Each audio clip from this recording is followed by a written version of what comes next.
Suprabhatam some students.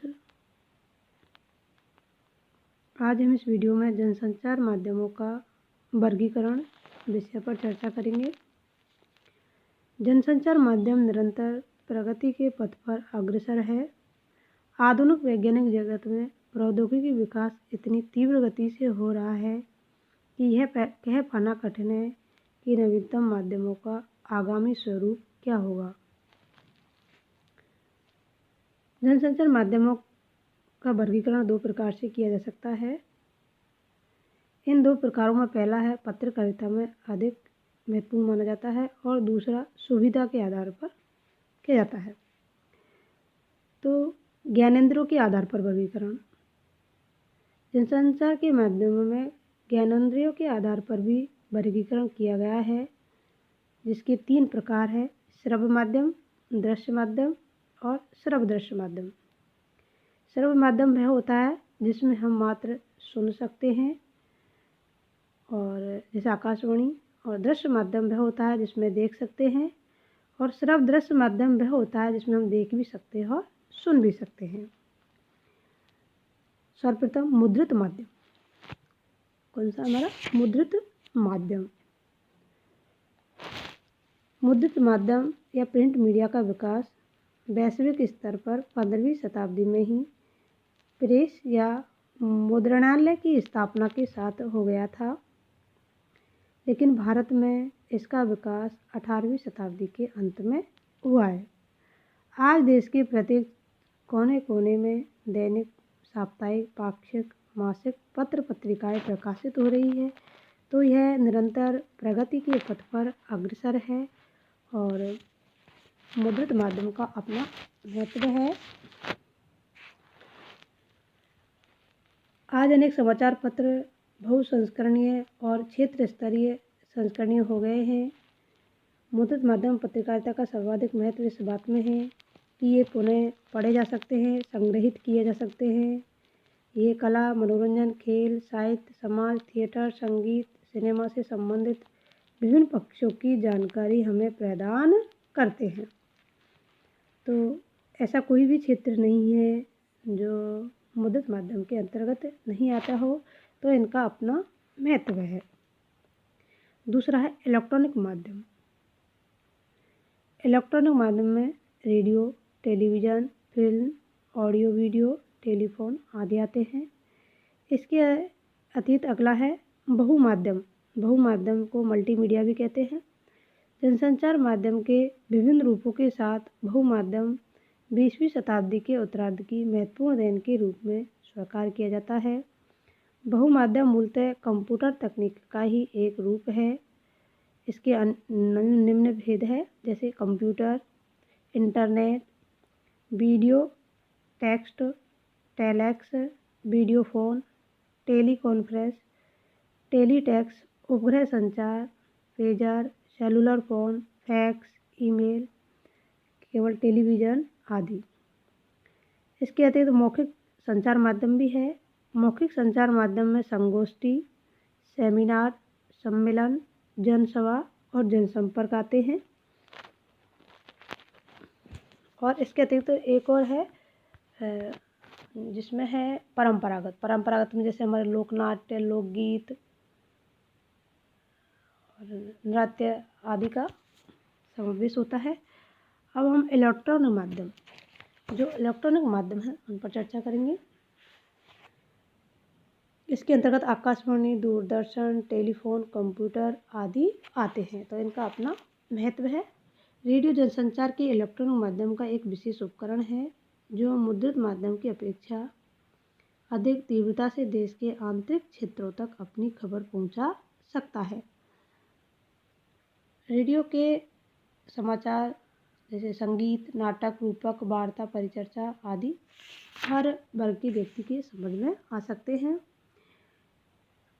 Radio का जो उद्देश्य होता है वह त्रिआयामी होता है। बिल्कुल सही है। सूचना देना, मनोरंजन करना और शिक्षा देना। इसका जो कार्य क्षेत्र होता है, समाचार की सेवा करना, विदेश सेवा, विविध भारती, विज्ञापन सेवा, योगवाणी, राष्ट्रीय चैनल और अन्य भी कार्य क्षेत्र इसके, जैसे चुनावों का प्रसारण करना, संगीत, नाटक, स्वास्थ्य एवं परिवार कल्याण, कृषि, गृह सेवा, खेल कूद आदि की जानकारी भी इसके माध्यम से दी जाती है। तो आधुनिक युग में यह बहुत ही कारगर सिद्ध हुआ है। इसके अतिरिक्त जो अगला है इलेक्ट्रॉनिक में, वह है टेलीविज़न। सूचना क्रांति के इतिहास में टेलीविज़न का महत्व जनसंचार माध्यम के वर्ग में है, क्योंकि यह कैसा माध्यम है, श्रव्य और दृश्य दोनों प्रकार के इसके अंतर्गत हम सुन भी सकते हैं और देख भी सकते हैं। इसलिए टेलीविज़न सभी वर्गों की रुचि का ध्यान रखता है। बच्चों, गृहिणियों के अतिरिक्त युवाओं, किसानों, संस्कृति में रुचि रखने वाले लोगों के लिए भी यह कार्यक्रम प्रस्तुत करता है। और श्रव्य माध्यम होने के कारण यह बहुत ही महत्वपूर्ण है। इसके माध्यम जो टेली आलेख का स्वरूप कैसा होता है, तो इसमें एक तो उद्घोषणा होती है, और टेलीविज़न पर प्रसारित उद्घोषणा का लक्ष्य अपने दर्शक, श्रोता, पाठक को कार्यक्रम विषयक जानकारी देना होता है। तो उद्घोषणा कौन कौन सी हो सकती है, एक तो सातत्य उद्घोषणा और अन्य उद्घोषणा। देखो सातत्य में है सूचना परक, जैसे कार्यक्रम से पूर्व, अगले दिन के कार्यक्रम से संबंधित जानकारी भी दी जाती है टेलीविज़न पर। और जो दर्शक श्रोता है उनको आकर्षक जानकारी दी जाती है और उनसे विदा भी ली जाती है। और समाचार परक में कार्यक्रम से पूर्व दिया जाता है, कार्यक्रम संचालन परक होता है, समाचार क्या समाचार है, वाचन, भेंट, साक्षात्कार आदि। ठीक है। फिल्म, इलेक्ट्रॉनिक माध्यम का बहुप्रचलित माध्यम फिल्म भी है। यह माध्यम पूर्व वर्णित है। रेडियो और टेलीविज़न जैसे माध्यमों से भी अधिक सशक्त और प्रभावी संचार माध्यम है, और इसका तो बहुत ही प्रचलन है। भारत में पहली फिल्म 1913 में मूक फिल्म राजा हरिश्चंद्र के रूप में आई। बाद में सबाक फिल्म आलम आरा वर्ष 1931 में बनी। नृत्य, गीत, संगीत की मिलीजुली इस जादुई विधा ने सब पर अपना प्रभाव छोड़ा, और फिल्म एक मनोरंजन का साधन भी है और शिक्षा का। ठीक है। तो फिल्म भी एक जनसंचार माध्यम का मुख्य स्रोत है।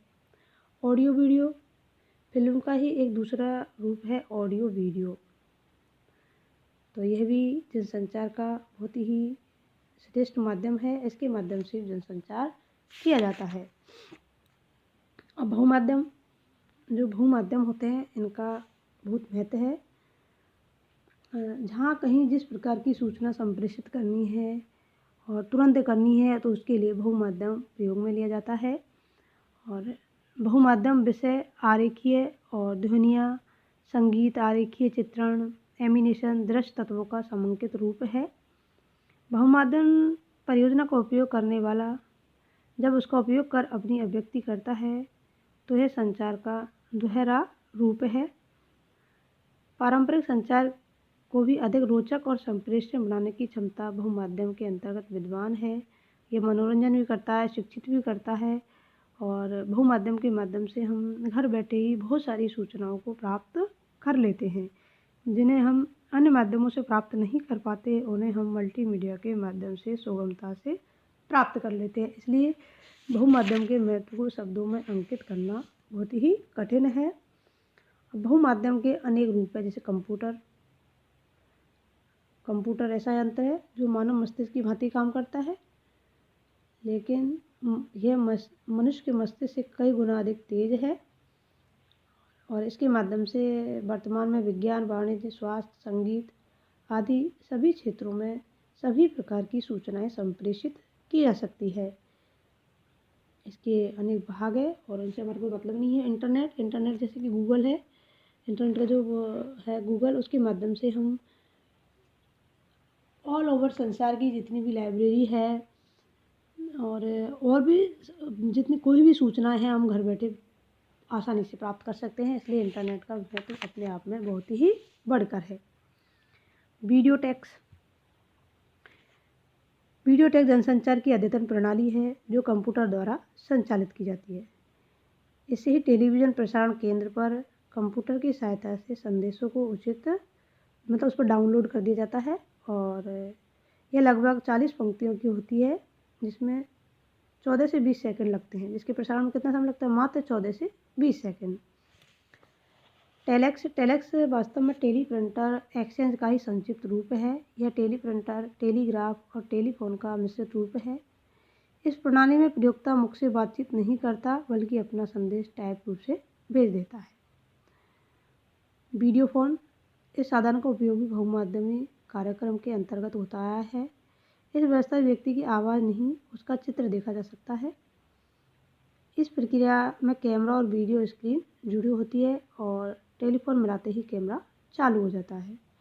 टेली कॉन्फ्रेंस, जनसंचार माध्यम या जनसंचार साधन दो या दो से अधिक स्थानों पर 3 से अधिक व्यक्तियों का आपस में विचार विमर्श टेली कॉन्फ्रेंस के माध्यम से किया जा सकता है।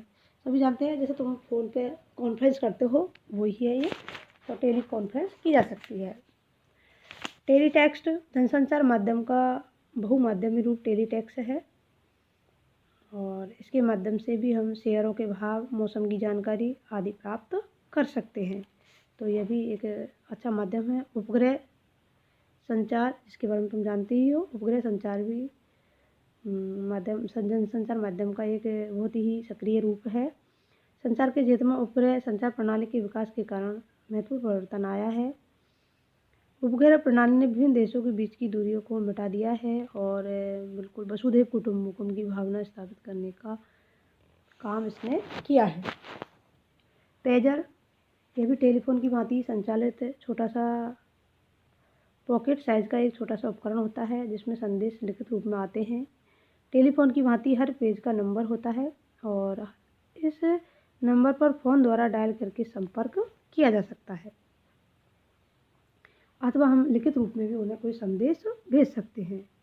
सेलुलर फ़ोन, पेजर का ही विकसित और विस्मयकारी रूप सेलुलर फ़ोन है, जो वास्तव में कार्डलेस टेलीफोन का ही नवीनतम रूपांतरण है, जो लैंडलाइन फ़ोन से श्रेष्ठ और बहुत सुविधाजनक है। इसके द्वारा बात की जा सकती है, जिसका व्यय सेकंड्स के आधार पर देय होता है। फैक्स तो सुप्रचलित ही है। फैक्स के माध्यम से भी हम सूचनाओं का आदान प्रदान कर सकते हैं। मेल व्यक्ति का नाम, लॉगिन नेम, साइट का नाम, साइट का डोमेन आदि नाम के माध्यम से हम किसी भी चीज़ को मेल के माध्यम से तुरंत प्राप्त कर सकते हैं। इस प्रकार से यह बहुमाध्यम मल्टीमीडिया हुए। मौखिक संचार माध्यम, मौखिक संचार माध्यम भी में जो है वो आती है संगोष्ठी, सेमिनार, सम्मेलन, जनसभा, व्यक्तिगत संपर्क आदि। इनके माध्यम से भी हम अपने विचारों का आदान प्रदान करते हैं। ये भी जनसंचार माध्यम के प्रकार है। और दूसरा है परंपरागत संचार माध्यम। परंपरागत संचार माध्यम के अंतर्गत लोकगीत, लोकनाट्य, गीत, नृत्य, ड्रामा, कठपुतली आदि आते हैं। इस प्रकार हमारा खत्म होता है जनसंचार माध्यम। जनसंचार की परिभाषा, माध्यम आदि सब पर हम चर्चा कर चुके हैं। अगली वीडियो में हम विज्ञापन चर्चा करेंगे।